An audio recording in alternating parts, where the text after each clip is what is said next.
જો આજે આપણે શીખશું આ ખમણ ઢોકલા ચાટ બાઉલ. તમે અહીંયા જોઈ લો કેવું છે આ. ઠીક છે. હવે આજે હું બનાવું છું ખમણ ઢોકલા ચાટ બાઉલ. તો ચલો આપણે આ રેસીપી જોઈ લઈએ. બહુ જ ઇઝી છે, ઝટપટ બનશે અને બહુ જ ટેસ્ટી છે. અને તમને બધાને થેન્ક યુ. મને યુટ્યુબથી મેસેજ આવ્યો હતો કે મારા 1000 વ્યૂઝ કમ્પ્લીટ થઈ ગયા છે, તો એના સેલિબ્રેશનમાં જ હું આ ખમણ ઢોકલા ચાટ બાઉલ બનાવું છું. પણ મારી રિક્વેસ્ટ છે કે મારા 1000 સબસ્ક્રાઈબર્સ થવા જોઈએ. 1000 વ્યૂઝ થાય એની માટે થેન્ક યુ. તો બને એટલું તમે સબસ્ક્રાઈબર્સ વધે તો મારી ચેનલને પ્લીઝ લાઈક કરો, શેર કરો અને સબસ્ક્રાઈબ કરો પ્લીઝ.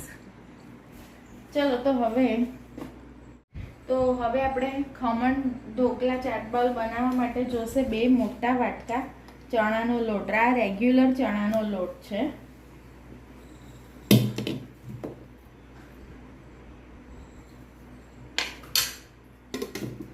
એમાં નાખશું. તો જો હવે આપણે લઈ લીધા છે 3 મોટા વાટકા ચણાનો લોટ. પછી એમાં નાખશું 2 ચમચી ખાંડ, 2 થી 3 ચમચી રવો એટલે કે ખમણ ફૂલે, આદુ મરચાંની પેસ્ટ. પછી નાખશું 2 થી 3 ચમચી તેલ એટલે કે ઢોકળા સૂકા ન લાગે, ખમણ સૂકું ન લાગે. પછી નાખશું મોટા 3 ચમચા દહીં. અને હવે આ પાણી મેં મૂક્યું છે આમાં એડ કરવા. એ થોડુંક ગરમ હોવું જોઈએ, 9 સેકાથી થોડું વધારે. નાખશું હળદર અને નાખશું મીઠું સ્વાદ અનુસાર. હવે આ પાણી 9 સેકું થઈ ગયું છે. બસ ધીરે ધીરે આમાં એડ કરતા જઈએ અને આ લમ્પ ફ્રી બેટર બનાવતા જઈએ. એકદમ લમ્પ ફ્રી બેટર બનાવશું.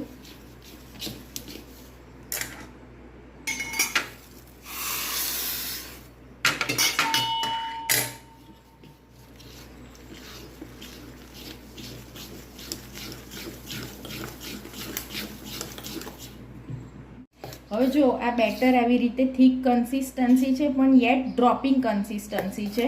તો હવે આ બેટર રેડી થઈ ગયું છે અને હું આ બેટરને હવે એક્ઝેક્ટ 10 મિનિટ રેસ્ટ આપીશ. પછી આપણે ખમણ ઢોકળા રેડી કરીશું. અને જો આ 10 મિનિટ આને રેસ્ટ આપું ત્યાં સુધી સ્ટીમરમાં પાણી ગરમ કર્યું છે અને આની માટે આવી રીતે એક વાસણ ગોઠવી લેવાનું. આ 12મું વાસણ છે જેને મેં ગ્રીસ કરી લીધું છે. અને આ છે ને આવી રીતે એક બાઉલ લેવાનું, અહીંયાથી ગ્રીસ કરી લેવાનું એને, આને અહીંયાથી ગ્રીસ કરવાનું, આવી રીતે ઊંધું મૂકવાનું આમાં અને પછી આની અંદર રાખવાનું. બરાબર. અને હવે હું આ સ્ટીમરને 10 મિનિટ ગરમ કરી લઈશ. આને 10 મિનિટ ત્યાં સુધી બેટરને રેસ્ટ આપીશ.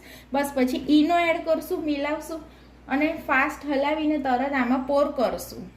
તો જો આ બેટરને હવે 10 મિનિટ રેસ્ટ મળી ગયું છે. સ્ટીમર પણ 10 મિનિટ આવી રીતે ગરમ થઈ ગયું છે. તો હવે આપણે આમાં રેગ્યુલર ઈનો જે છે એ 1 સેશે પોર કરી દઈશું. અને બેટર થોડુંક વધારે છે ને એટલે બીજો પેકેટ હાફ નહીં પણ એનાથી થોડુંક ઓછું, હાફથી થોડું ઓછું ઈનો લઈશ. અને હવે આપણે આને એકદમ જ ફાસ્ટ હલાવવાનું, એકદમ fast.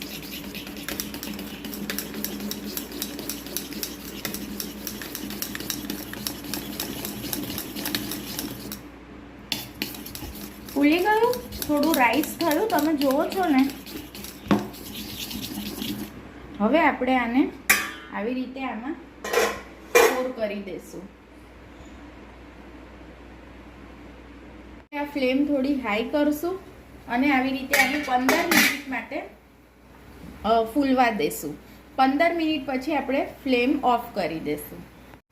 So meanwhile this is getting steamed, I'll provide you a tip for glowing skin and to reduce the inflammation and redness that occurs on your skin. This is a general oatmeal mask that you can apply on your skin that exfoliates your skin. That is, it removes the dead skin cells, it moisturizes your skin, it soothes your skin and it provides calmness to your skin. and it improves the collagen production of your skin. So the oatmeal mask is that you have to take 2 tablespoons of ground oatmeal with 1 tablespoon honey, 1 tablespoon of curd and little 1 to 2 tablespoon around warm water, and then just mix it and apply it on your face and wash it after 15 to 20 minutes. તો જો હવે 15 થી 20 minute ખમણને steam થયાને થઈ ગયું છે, તો હવે flame of કરું છું અને ખમણની આખું આ બહાર લઈ લઉં છું. હવે આપણે આને પણ રૂમ ટેમ્પરેચર પર આવવા દઈશું, પછી આપણે આને અપસાઇડ ડાઉન કરી દઈશું. હવે જો મેં છે ને આને આવી રીતે અનમોલ્ડ કરી દીધું છે, અને હવે આ બાઉલને હું અંદરથી આપણે બાઉલ બી બહાર કાઢવો પડશે ને, એટલે આ બાઉલ બહાર કાઢી લઉં.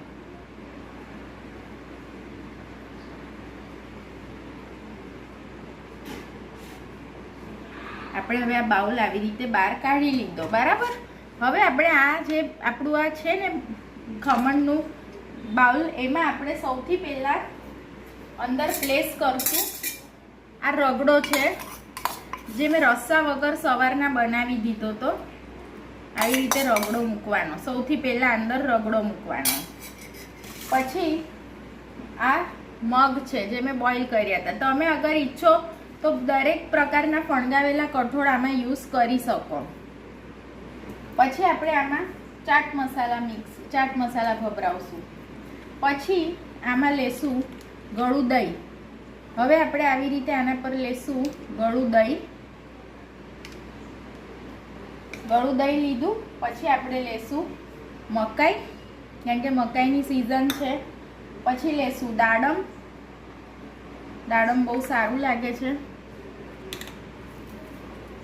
પછી ઓબ્વિયસલી લેશું કાંદા. યસ. પછી લેશું આપણી આ ખજૂર અને ગોળની જ ચટણી આમાં લેજો, બરાબર. પછી લેશું કોથમીર અને મરચાંની તીખી ચટણી. પછી લેશું લસણની ચટણી. પછી ભભરાવશું ચાટ મસાલો પાછો. પછી આપણે લેશું થોડા ચોપ ટોમેટોઝ. પછી આ મારી સૌથી ફેવરેટ આલુ સેવ.